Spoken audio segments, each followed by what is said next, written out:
Magandang araw sa inyong lahat, mga giliw naming tagapakinig. Muli po mga kaibigan, isa naman pong kasaysayan ang aming ihahandog sa inyo sa linggong ito. Liham kasaysayan na kapupulutan ninyo ng aral sa buhay. At ngayon mga kaibigan, narito po ang unang yugto ng liham kasaysayan na ipinadala ni Richelle dito sa ating dulang Love and Memories.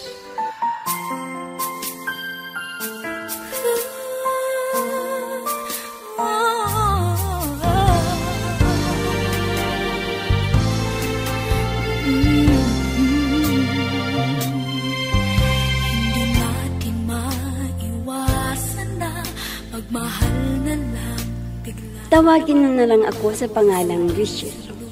Isa akong diskrasyada, kaya nagsisisi ako sa kalagayan ko ngayon na nagkaroon ng anak sa pagkadalaga. Nais ko ring maisadula sa radyo ang kasaysayan ko na ang maaaring kapulutan ng aral sa buhay. Ako ay naging marupok sa ngalan ng pag-ibig at ganito ko sisimulan ang aking karanasan. Richelle, may sasabihin ako sa iyo. Ito ay para sa iyong kapakanan.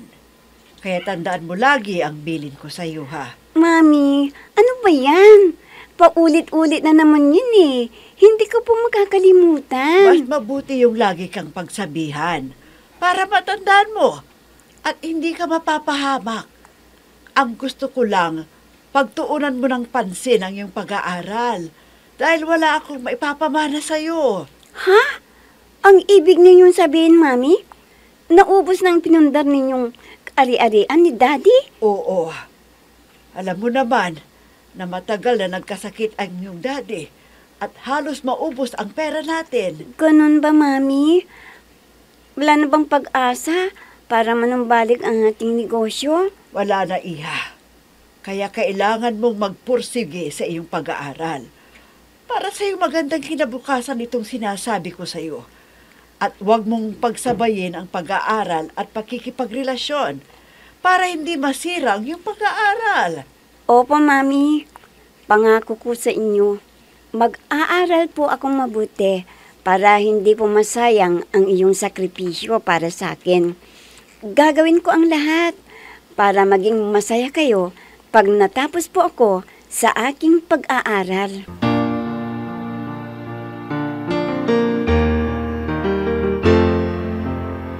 I'm so blessed I have you, 'cause you gave the world to me.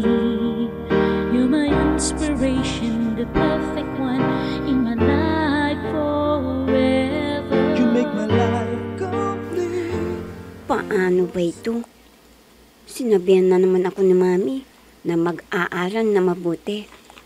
Hindi ko naman masabi na may nobyo na ako. Dahil sigurado no, magagalit si Mami sa akin pag nalaman niya na may nobyo ko. Sana hindi niya malaman ang lihim na pakikipagrelasyon ko. Talagang hindi ko na mapigilan ang umibig eh. Dahil ang kulit ni Johnny para sagutin ko siya. Habagay, talagang mahal ko siya. Sana hindi ako istorbohin ni Johnny sa aking pag-aaral. Kailangan na mag-usap kami na masinsinan.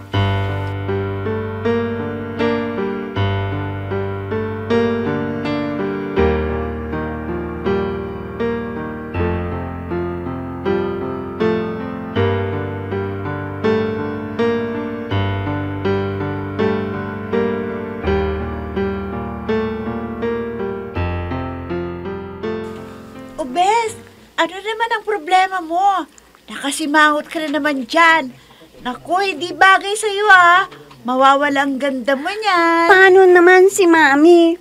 Lagi niya akong sinesermonan at ipinapaalala sa akin na mag-aral daw ako mabuti. Talagang ganyan ang mga mami.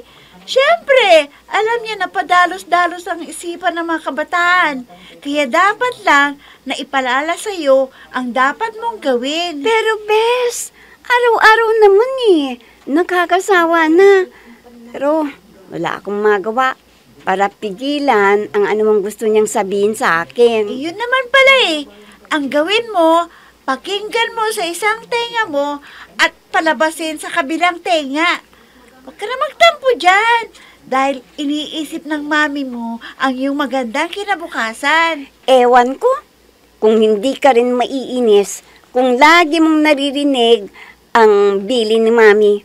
Para akong bata na walang isip Ikaw naman, Bes, hindi ka na nasanay sa iyong mami. Siyempre, alam mo na nagsisikap din ang mami mo para makapag-aral ka, hindi ba? Sa bagay, tama ka, Bes. Pero kung minsan, naiinis na ako sa Mami. Dahil hindi ko naman nakakalimutan ang bili niya. Hindi tuloy pumapasok sa isip ko ang tinuturo ng ating mga guro. Talagang umiinit ang ulo ko.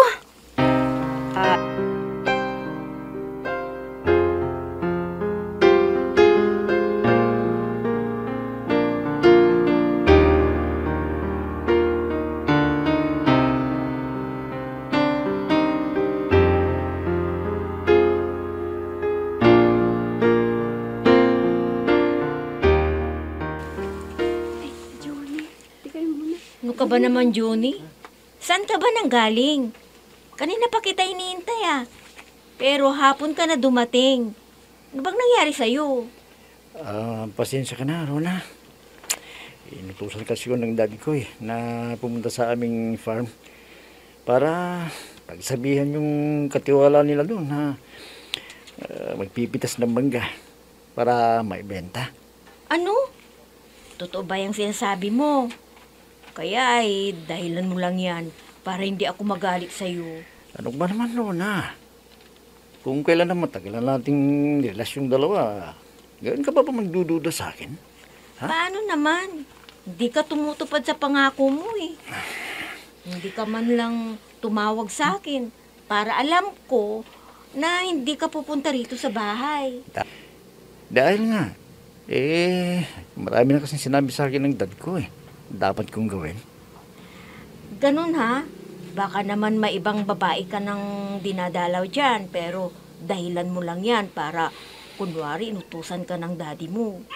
Sige, kung ayaw mong maniwala, tawagan mong dad ko. Talagang doon lang sa farm namin ako nagpunta. Talagang magtatanong ako at humanda ka sa akin Pag napatunayan ko na nagsisinungaling ka sa akin, ewan ko sa'yo. Bahala ka sa buhay mo. Kung hindi ka naniniwala sa akin, sige, pumunta ka sa bahay at magtanong ka sa dad ko.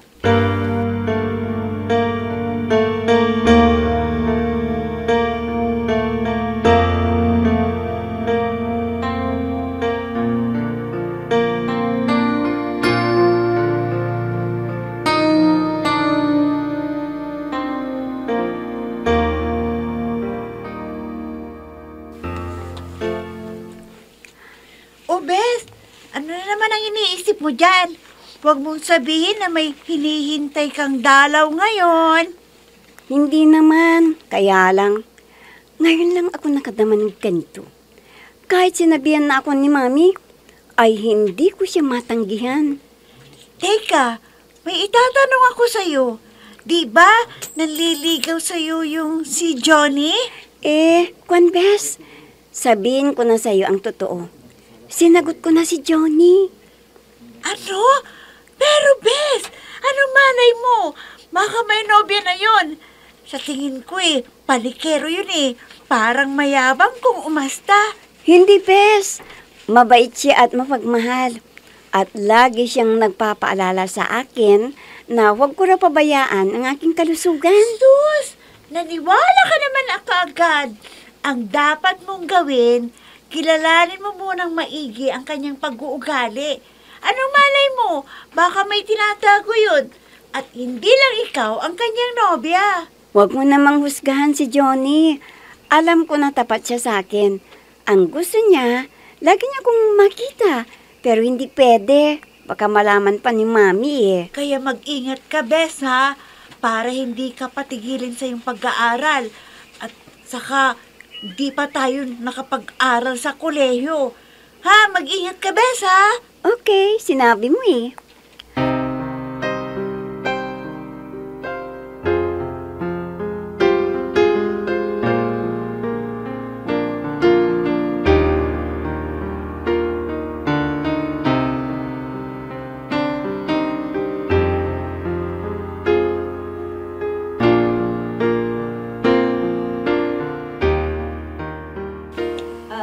Class, kailangan na mag-aral kayong mabuti. Yes, sir. Dahil naghihirap ang mga magulang ninyo para makapag-aral kayo. Malinaw ba? Yes, sir. Yes, sir. Okay, class, dismiss. At dapat lagi kayong handa sa recitation, ha? O, sige na. Okay. Sige, bye-bye, class. Michelle, mayuhin ka sandali at may sasabihin ako sa iyo. Bakit po, sir? May problema sa mga grado ko? Mabuti naman at alam mo. Bakit? Bumaba ba ang mga nakukuha mo sa mga quizzes mo? Ano bang nangyayari sa'yo? Wala naman po, sir. Kaya lang, di po ako nakakapaghanda. At saka, sinamahan ko si Mami na pumunta sa ospital. Ha? Bakit nasa ospital ba ang mami mo? Ano bang sakit niya? Kwan po, sir. Nagpa-check up lang po si Mami. At di naman sinabi sa akin kung anong sakit nila. Ganun ba? Sige, next time bumawi ka dahil nasa honor list ka. Huwag mong pabayaan ang iyong pag-aaral dahil ikaw rin ang makikinabang. At sundin mo ang bilin ng mami mo. Ha?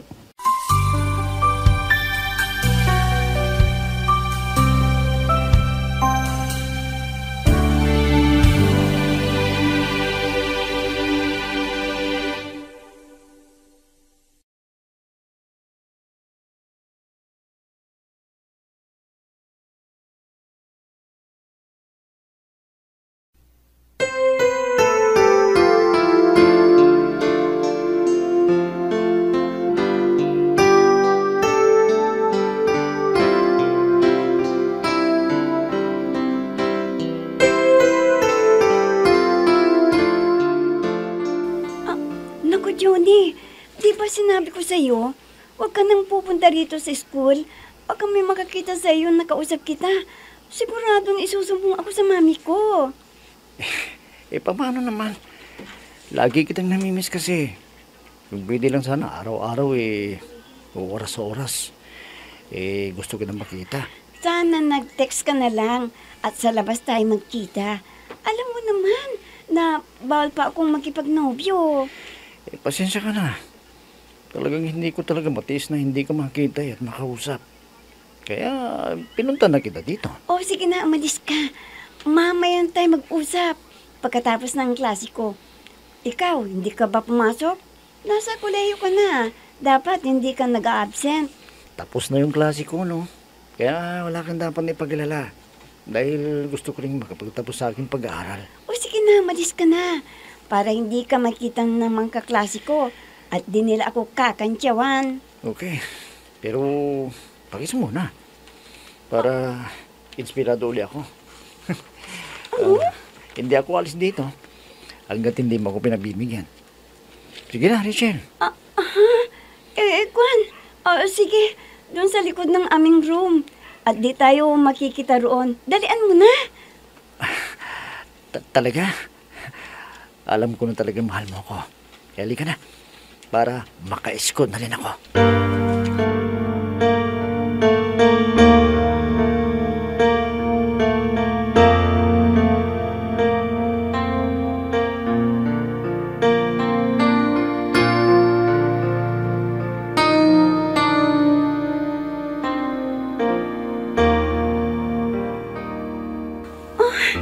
Napakasaya ko. Ganun pala ang nadarama. Pagkayakap mo ang iyong mahal. At ang halik niya, ay, nakakakiliti. Parang nasa ulap ako ng mga sandaling yun. Iha. Dito ka pala sa sala. Johnny. Malalim ng gabi. Matulog ka na. Ay, ang gwapo talaga ni Johnny. Mahal na mahal kita. At Rachel, kaninong larawan niyang hinahalikan mo? Rachel! Mami, kanina pa ba kayo dyan sa aking likuran? Oo, at hindi mo namalayan ang paglapit ko. Kaya sagutin mo ang tanong ko. Kaninong larawan yan, ha? Kwan po, Mami. Kaibigan ko po. Hoy, Rachel, ito ang tandaan mo. Baka nakipag-boyfriend ka na. Sabihin mo sa akin ang totoo. Kung may nobyo ka na, patitigilin kita sa iyong pag-aaral. Naintindihan mo? Ang Mami talaga, KG siya. Ano ba? May sinasabi ka ba dyan? Ano yon? Kwan, Mami, wala po. Maganda sana kayo kung hindi kayo bingi. Ano? Minsan ng isang simpleng ngiti ay mayroong dala, isang tapat na hangarin at pangakong dakila. Hindi man ito pinapansin, minsa'y Oh, Johnny, para kang nagmamadali sa kinakain mo. Bakit? May pupuntahan ka ba? Wala naman. Anong gagawin ko? Gutom yung tao eh. Kaya minamadali kong kumain. Pati ang pagkain ko, pinapansin mo eh. Ano bang plano mo? Pagkatapos natin kumain dito, baka pang dadalawin. Wala na. Naghinala ka na naman. Sinabi ko naman sa'yo, ikaw lang yung mahal ko eh. Anong malay ko kung nagsasawa ka na sa akin dahil hindi ka na nagte-text o tumatawag sa akin. Dati-rati, lagi mo nga akong tinitext dahil paano sinasabi naman mong kasi, namimiss mo na ako. Pag tumawag ako, para sabihin na di ako makakapunta sa bahay ninyo, pinipilit mo ako para lumabas tayo at mamasyal. Oh, bakit hindi na natin ginagawa yon? Di ba? Oh, sumagot ka. Oh, may nag-text sa cellphone mo. Basahin ko nga. Teka muna nga. Akin na yung cellphone ko. Akin na. Aba, Johnny, sino nag-text sa'yo, ha? At Rachel ang pangalan. Ha? Sino to? Sabihin mo sa akin. Ha? Sino to? Sino ang Rachel na to, ha? Sino?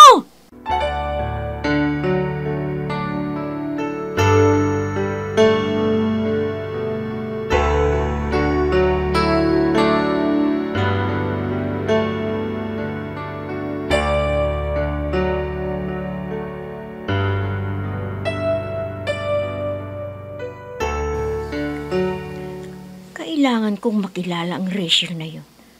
Buti na lang at kilala ng kaibigan ko ang babaeng yun. Kaya hintayin ko siya dito para sitahin ko siya at malaman niya na hindi niya pwedeng agawin ang Johnny ko sa akin. Oh, ayan na siya. Hoy, babae! Sandali nga!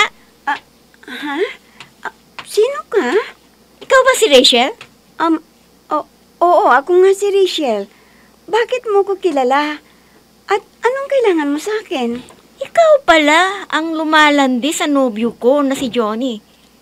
Kaya ang dapat sa'yo ay ito ang...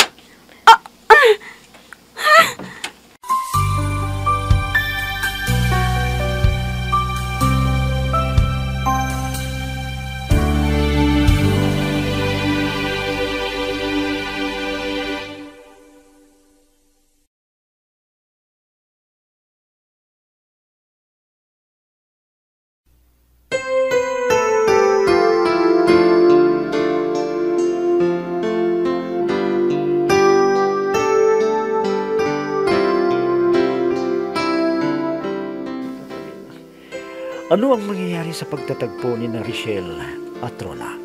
Mga kaibigan, huwag ninyong kaligtaang subaybayan ang pagpapatuloy at ikalawang yunto.